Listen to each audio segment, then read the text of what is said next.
That manager we got out there, though, keeps it clean. Yes. Call to order the Delaware County Commissioners meeting of Monday, December the 5th, 2022. It's now 9:02. Please stand for the pledge. I pledge allegiance To the flag of the United States of America and to the republic for which it stands, one nation, under God, indivisible, with liberty and justice for all. Welcome and roll call, please. Mr. James King, Here. Mr. Shannon Henry, Here. Mr. John Burke, Present. Ms. Sherry Riggin. Present. Okay, we Watch have yourself, Jim. a little tabled business. trap What's your here for you. pleasure on this? Go ahead and keep it tabled. Fine. And approval of minutes of November 21st and the 18th. So moved. Second. Roll call, please. Mr. Henry, Yes. Mr. King, Yes. Ms. Riggin. Yes. Now we have a presentation from Mr. Howard. Did he make it in today? Oh, there he is. Been a while. You sure? Come on up. Thank you. Sorry I couldn't make your meeting Friday. I was going to stop in and see you. Thank you. Yes, please. Thank you.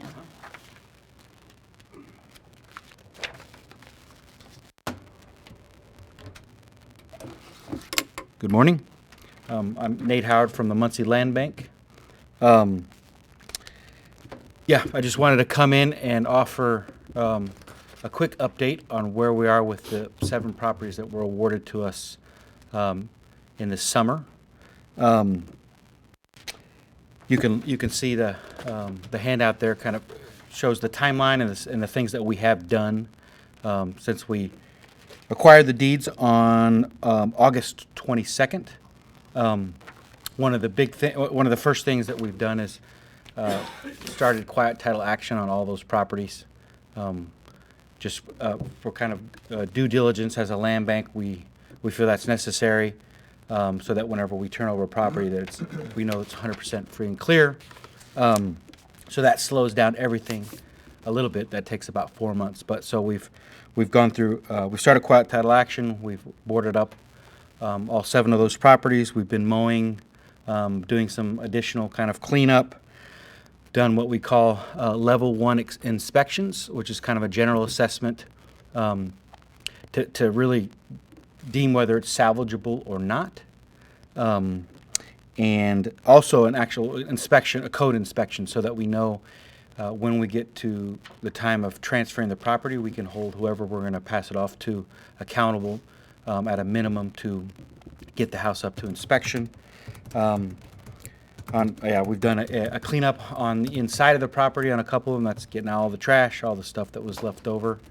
And we've done 2 renovation specs for 2 properties that we feel that we have the most promise for.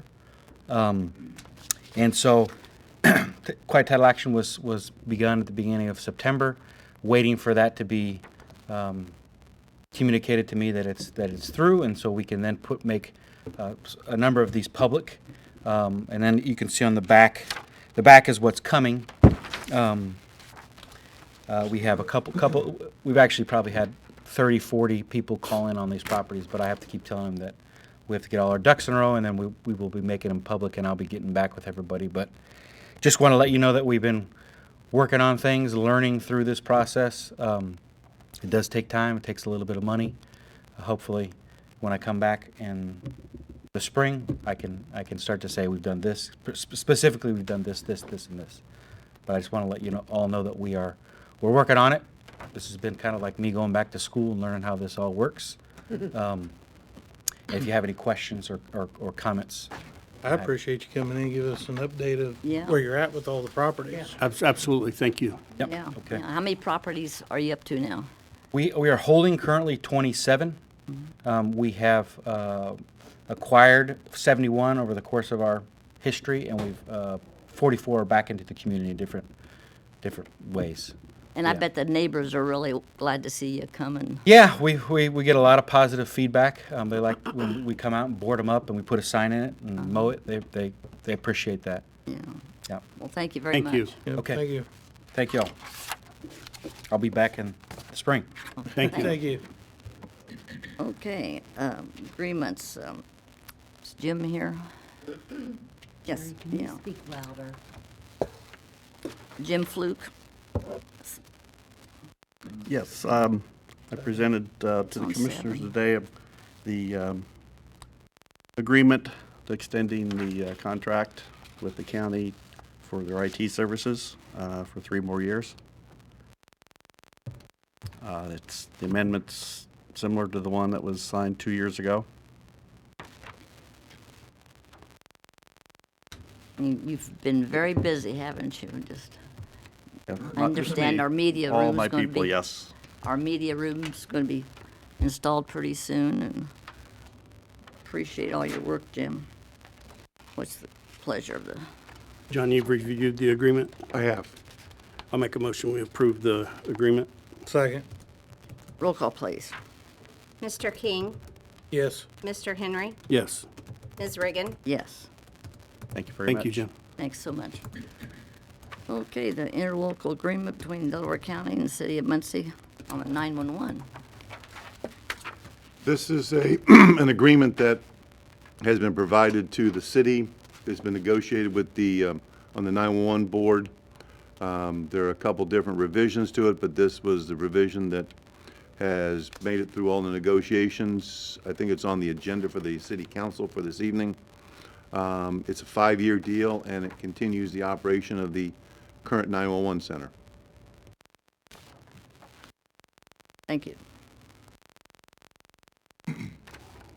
Fred and Kyle have been doing an amazing job out there, and everybody sees it. And if you walk in there, and you see all the upgrades and updates, it's amazing down there. But that helped get the really helped get the agreement with the city, and they can see what all the good that's happening down there at the 911 center. So I'll make a motion, we approve the interlocal agreement with the city. Second. Roll call, please. Mr. Henry, Yes. Mr. King, Yes. Ms. Riggin. Yes. Thank you very much. Okay, the fiber construction agreement between AT&T and Delaware County. Who's got that? Oh, Morning, Commissioners. Bill Walters, ECI Regional Planning District. The agreement you have in front of you is from AT&T is related to the broadband study that ECI undertook with cooperation from the County Broadband Committee and Taylor Sifkin Williams. After working with Taylor Sifkin to do the countywide broadband needs assessment, the committee released the RFP through ECI seeking providers to respond with the best case scenario broadband plans.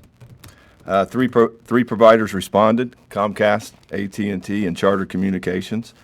I've attached the summary from the consultant over their recommendations. AT&T turned out to be the better one for return on investment, reaches the southwest corner of the county. AT&T will make a $1.2 million investment versus your $990,000 of ARP funds to reach over 1,249 residents, upgrading to 5G. Also, Mr. Rogers and Mr. Swords are here today if you have any questions you might need answered. Well, we thank them for bidding and look forward to it being finished. How soon could we anticipate it being completed? Completion is 18 months on this one. It was one of the fastest respondents to the others, somewhat 24, somewhat 36 months. This was the quickest to reach the most efficient return for your investment towards the broadband initiative.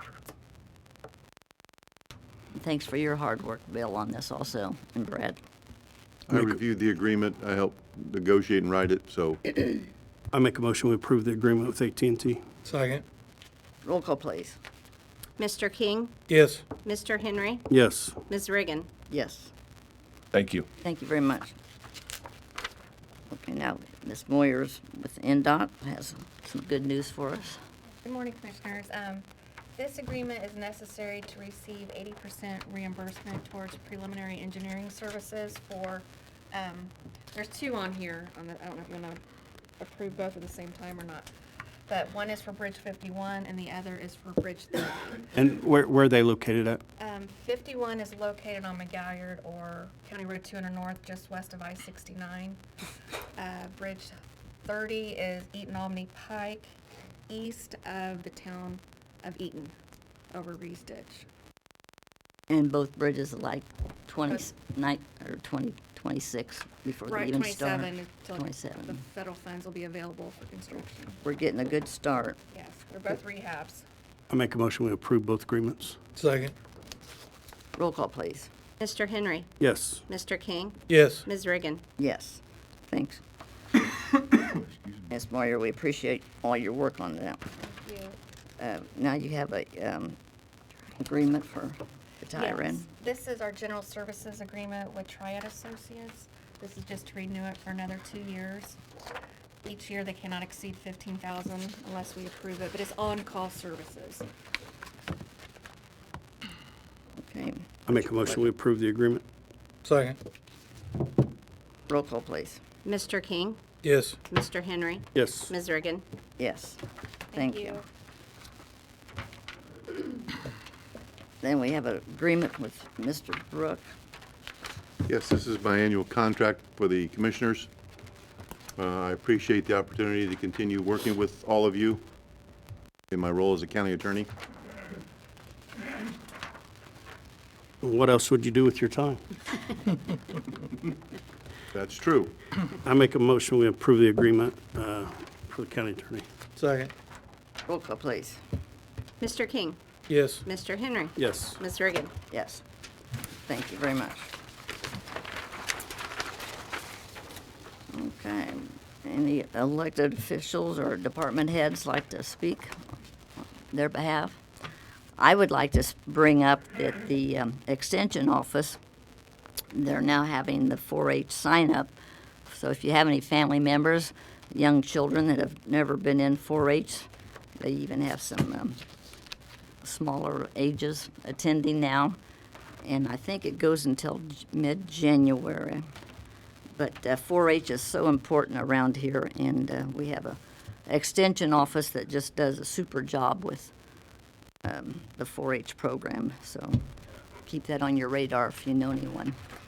And 4-H is more than just animals. It's photography, it's all kinds of stuff, yeah. Yeah, and we're trying to get more inner city kids, and they need volunteers too to do this, because I picked up their annual meeting and it was amazing how many volunteers, and I am thinking that we should honor some of those people, like over 30 years, some of them, and it's just amazing.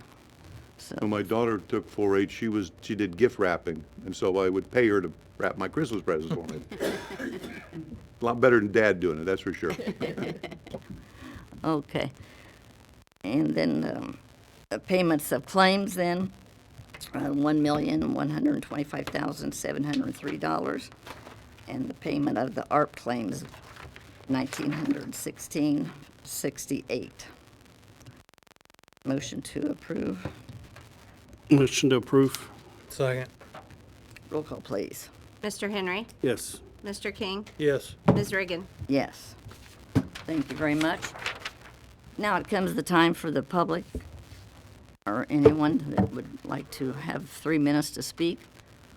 I believe Mr. Yenser's here to go to the podium, please.